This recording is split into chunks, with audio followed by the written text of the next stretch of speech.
95% of who we are by the time we're 35 years old is a memorized set of behaviors, emotional reactions, unconscious habits, hardwired attitudes, beliefs, and perceptions that function like a computer program. So then a person can say with their 5% of their conscious mind, I want to be healthy, I want to be happy, I want to be free. But the body's on a whole different program. People grab their cell phone, they check their WhatsApp, they check their texts, they check their emails, they check Facebook, they tweet something, they do Instagram, they check the news, and now they feel really connected to everything that's known in their life. And then they go through a series of routine behaviors.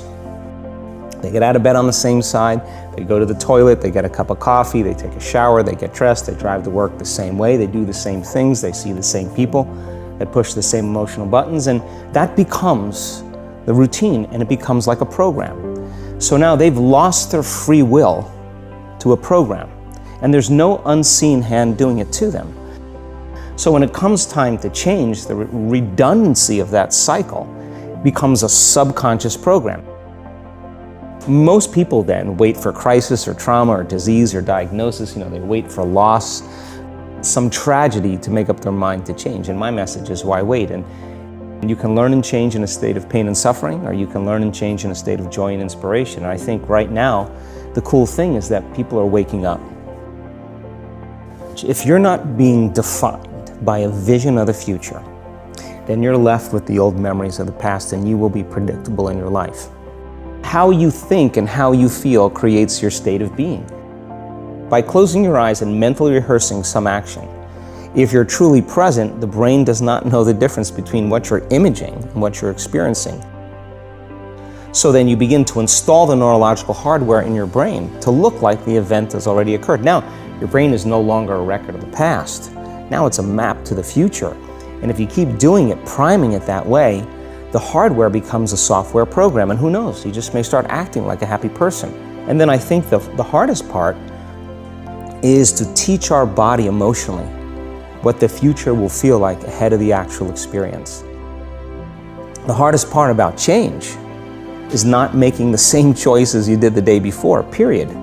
And the moment you decide to make a different choice, get ready, because it's going to feel uncomfortable. So if you think 60 to 70,000 thoughts in one day, and we do, and 90% of those thoughts are the same thoughts as the day before, and you believe that your thoughts have something to do with your destiny, your life's not going to change very much, because the same thought leads to the same choice leads to the same behavior creates the same experience, and the same experience produces the same emotion. A habit is a redundant set of automatic, unconscious thoughts, behaviors, and emotions that's acquired through repetition. So if you think about it, people wake up in the morning, they begin to think about their problems. Those problems are circuits of memories in the brain. Each one of those memories are connected to people and things at certain times and places. And if the brain is a record of the past, the moment they start their day, they're already thinking in the past. Each one of those memories has an emotion. Emotions are the end product of past experiences. So the moment they recall those memories of their problems, they all of a sudden feel unhappy, they feel sad, they feel pain. Now, how you think and how you feel creates your state of being. So the person's entire state of being when they start their day is in the past. So what does that mean? The familiar past will sooner or later be predictable future.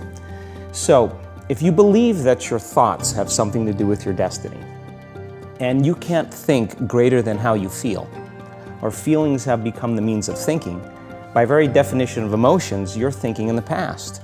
And for the most part, you're going to keep creating the same life. I think that the bigger thing is that we keep firing and wiring those circuits. They become more hardwired. So you have a thought and then the program runs. But it's the emotion that follows the thought. If you have a fearful thought, you're going to feel anxiety. The moment you feel anxiety, your brain's checking in with your body and saying, yeah, you're pretty anxious. So then you start thinking more corresponding thoughts equal to how you feel. Well, the redundancy of that cycle conditions the body to become the mind. So now, when it comes time to change, a person steps into that river of change and they make a different choice, and all of a sudden, they don't feel the same way. So the body says, well, you've been doing this for 35 years. You're going to just stop suffering and stop feeling guilty and stop feeling shameful, and you're not going to complain or blame or make excuses or feel sorry for yourself. Well, the body's in the unknown. So the body says, I want to return back to familiar territory. So the body starts influencing the mind, and it says, start tomorrow. You're too much like your mother. You'll never change. This isn't going to work for you. This doesn't feel right. And so if you respond to that thought as if it's true, that same thought will lead to the same choice, which will lead to the same behavior, which will create the same experience, which will produce the same emotion. The stronger the emotional reaction you have to some experience in your life, the higher the emotional quotient, the more you pay attention to the cause. And the moment the brain puts all of its attention on the cause, it takes a snapshot, and that's called a memory. So long-term memories are created from very highly emotional experiences. So what happens then is that people think neurologically within the circuitry of that experience, and they feel chemically within the boundaries of those emotions. And so when you have an emotional reaction to someone or something, most people think that they can't control their emotional reaction. Well, it turns out if you allow that emotional reaction, it's called a refractory period, to last for hours or days, that's called a mood. I say to someone, hey, what's up? You say, I'm in a mood. Well, why are you in a mood? Well, I had this thing happen to me 5 days ago, and I'm having one long emotional reaction. If you keep that same emotional reaction going on for weeks or months, that's called temperament. Why is he so bitter? I don't know, let's ask him. Why is he so bitter? Why are you bitter? Well, I had this thing happen to me 9 months ago. And if you keep that same emotional reaction going on for years on end, that's called a personality trait. And so learning how to shorten your refractory period of emotional reactions is really where the work starts.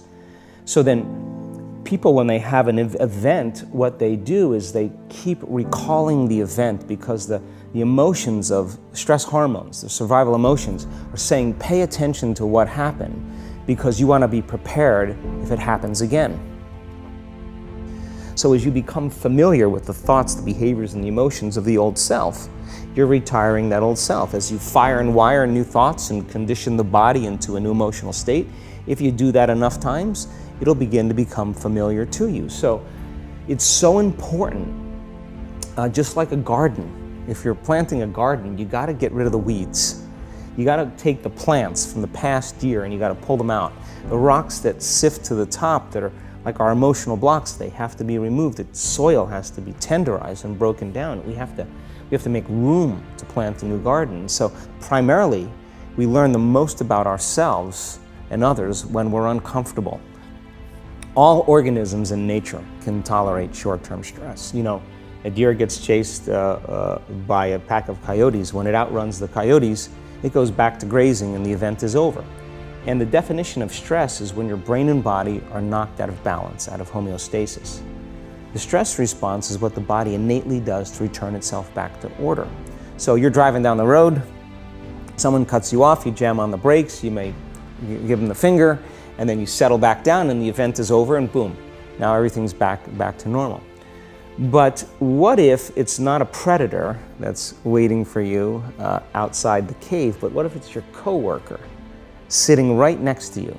And all day long, you're turning on those chemicals because they're pushing all your emotional buttons. When you turn on the stress response and you can't turn it off, now you're headed for disease because no organism in nature can live in emergency mode for that extended period of time. It's a scientific fact that the hormones of stress downregulate genes and create disease, long-term effects. Human beings, because of the size of the neocortex, we can turn on the stress response just by thought alone. We can think about our problems and turn on those chemicals. That means then our thoughts could make us sick. So if it's possible that our thoughts could make us sick, is it possible then our thoughts could make us well? And the answer is absolutely yes.